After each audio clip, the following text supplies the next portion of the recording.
আসসালামু আলাইকুম। সকালে কেমন আছেন? মনে হয় ভালোই আছেন।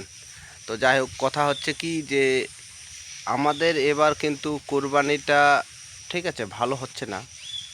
কারণ মানে এত সরকার আসলো, এত সরকার এসছে, কেউ নিষেধ করতে পারেনি গরু কুরবানির। আর এই সরকার এসে গরু নিষিদ্ধ করে দিয়েছে, খাওয়া চলবে না। ঠিক আছে? ওদের নাকি মা বাপ কি বলছে ওরা। তো যাই হোক, আমি ওটা বলছি না।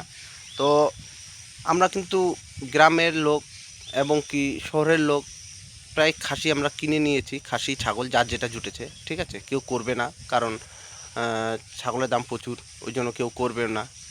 তো আমার কথা হচ্ছে, এখন সরকার আবার কেন এভাবে করছে যে এখন বলছে যে খাওয়া চলবে?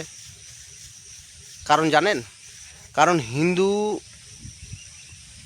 অনেক ভাই বোনেরা গরু কিনে রেখেছে। কিসের জন্য? আমাদের জন্য, যে মুসলিম মানে কুরবানির টাইমে ওরা গরু কিনে। ঠিক আছে, ওদের মাথায় এখন হাত পড়ে গেছে, ওরা এখন আন্দোলন করছে।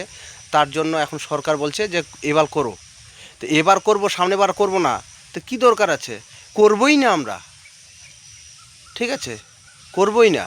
তো তার জন্য আমি ভিডিওটা করলাম, যে আপনাদের কাছে যারা যারা গরু কিনেননি, ছাগল কিনা মনস্থ করেছেন, ভালো সিদ্ধান্ত নিয়েছেন। যারা গরু কিনা মনস্থ করছেন, তো প্লিজ দয়া করে বলছি, আপনারা গরু কিনবেন না। ঠিক আছে, গরু কিনবেন না। আপনারা শুধু শুধু মনে করে ছাগল দিবেন, যদি না পারেন তো মানে না দিবেন, তাও ভালো। আল্লাহ তবুও কবুল করে নেবে। ঠিক আছে, ঠিক আছে।